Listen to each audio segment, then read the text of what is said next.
नमस्कार दर्शकों, खबरनवीस में आपका स्वागत है। अगर आपने खबरनवीस को सब्सक्राइब नहीं किया है तो इसे जरूर सब्सक्राइब करें और लेटेस्ट खबरों और अपडेट्स के लिए बेल आइकॉन को भी जरूर दबाएं। जरूर करिएगा। हम मतदान करके आ रहे हैं, आप लोग भी मतदान करिएगा।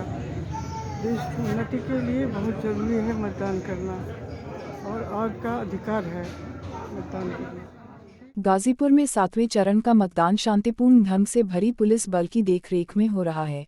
सुबह से मतदाताओं में रुझान देखा जा रहा है। ग्रामीण और शहरी क्षेत्र में मतदाता काफी उत्साहित दिखे। इस बीच जिला प्रशासन भी काफी मुस्तैद दिखा। जिलाधिकारी गाजीपुर ने लोगों से भयमुक्त मतदान की अपील भी की। देखिए, जनपद की 7 विधानसभाओं पर सभी मतदान केंद्रों पर सकुशल मतदान प्रारंभ हो चुका है।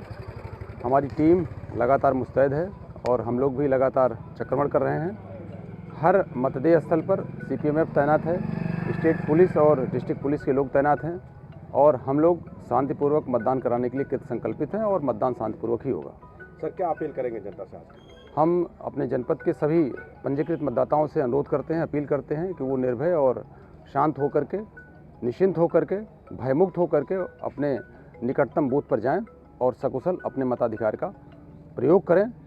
कहीं किसी को परेशानी आती है, हम लोगों को तत्काल इन्फॉर्म करें। हम लोग सदैव उनकी सेवा में तत्पर हैं। बबीता प्रजापति। बबीता जी, आपने पहला वोट दिया है। हाँ, क्या सोच के वोट दिया है? विकास के लिए। क्या मुद्दा प्रमुख कैसे रहेगा? क्या क्या बहुत कुछ है जो हम बता नहीं सकते। कौन जीत रहा है, क्या लग रहा है? कमल। मोदी जीतेंगे और कौन जीतेगा? मेरा नाम सीमा चक्रवाल है। सीमा जी, आपने पहली बार वोट दिया, पहला वोट दिया। जी जी। क्या सोच के वोट दिया है? सोच के कुछ नहीं दिया, खाली विकास है, मोदी है, योगी है तो सब कुछ अच्छा ही अच्छा होगा। मैं श्याम जी गाजीपुर से। क्या सोच के आपने आज वोट दिया है? आज हम विकास को सोच के वोट किए हैं। जितना उन्नति हमारा देश करेगा, हम उतनी ही उन्नति हम करेंगे। क्या लगता है कि कौन आ रहा है? आना चाहिए, विकास को ही आना चाहिए। हम सुमन अग्रवाल गाजीपुर से हैं। मैम, आज आपने वोट दिया है, क्या सोच के वोट दिया है?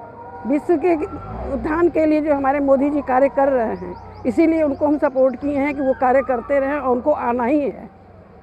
पूर्ण विश्वास है कि उन्हीं को आना है और हमारे जो है विश्व को जो है आगे बढ़ना है।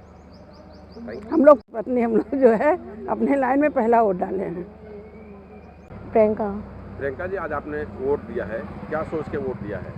प्रगति के लिए, उन्नति के लिए, विकास के लिए। क्या लग रहा है, कौन जीत रहा है? लहर तो भाजपा की है।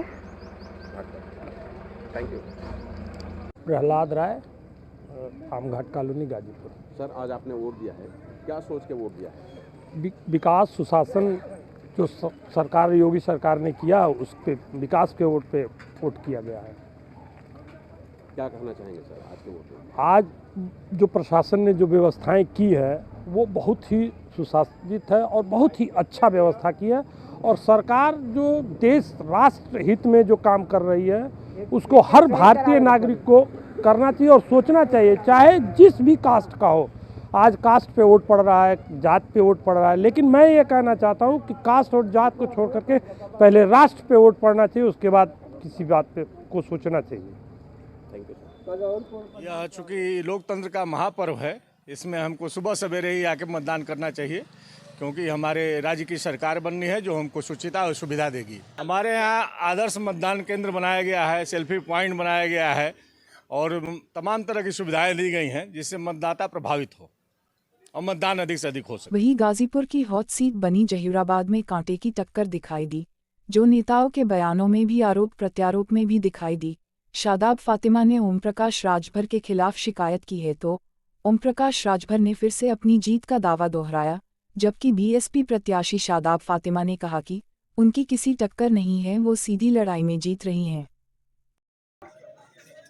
देखिए, गंगौली में मिडिल स्कूल के मतदान केंद्र के ऊपर सुभाषपा के प्रत्याशी माननीय ओम प्रकाश राजभर जी अंदर गए। वो तो ठीक है, उनका जाने का अधिकार है, लेकिन मीडिया लेकर के वो अंदर गए और अंदर उन्होंने इंटरव्यू दिया, जबकि नियम ये है कि जब मतदान स्थल है उससे कम से कम 200 मीटर की दूरी तक किसी को भी अलाउ नहीं होता है। फिर भी ये कार्य हुआ है, बिल्कुल बाउंड्री अंदर भी किया है और बाहर भी निकले थे तो 100 मीटर की दूरी पे सब भी नहीं थी। ये बाउंड्री वाल है, यहीं पे सटके हुआ है। तो क्या माहौल है ये जौहराबाद में? उल्लंघन है सीधे सीधे आचार संहिता का, और जो अधिकारी थे धर्मेंद्र कुमार, वो भी उन्होंने ये सब होने दिया, इसलिए उनके ऊपर जो मैं इलेक्शन कमीशन से मांग करती हूँ कार्रवाई करें।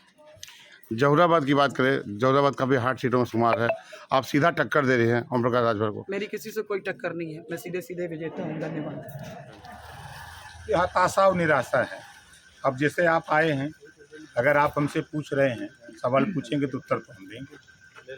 तो ये चुनाव एक तरफा चुनाव हो रहा है।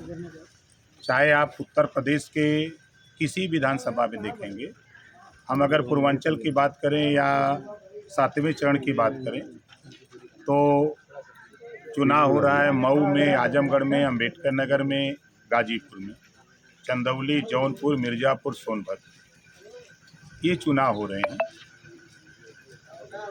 गाजीपुर में, मऊ में, आजमगढ़ में, अंबेडकर नगर, यहाँ तो किसी पार्टी का खाता नहीं खुल रहा है।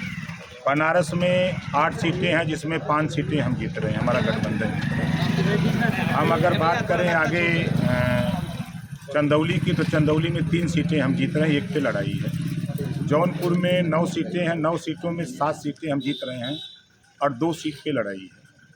इसी तरह आप मिर्ज़ापुर, सोनभद्र, भदोही, जो भी ज़िले हैं, सभी जगह जो 54 विधानसभाओं के चुनाव हो रहे हैं, आप देखिएगा इसमें 54 में कम से कम हम लोग 48 से 50 सीट जीतेंगे। जौहराबाद में क्या माहौल है?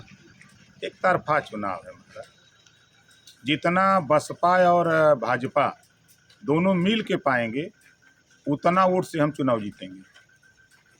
अगर आपने खबरनवीस को सब्सक्राइब नहीं किया है तो इसे जरूर सब्सक्राइब करें और लेटेस्ट खबरों और अपडेट्स के लिए बेल आइकॉन को भी जरूर दबाएं। दर्शकों, कोरोना फिर पांव पसार रहा है, इसलिए आप कोरोना टीका लगवाना सुनिश्चित करें और कोविड प्रोटोकॉल का पालन भी जरूर करें, क्योंकि कोरोना से बचाव ही एकमात्र कारगर उपाय है।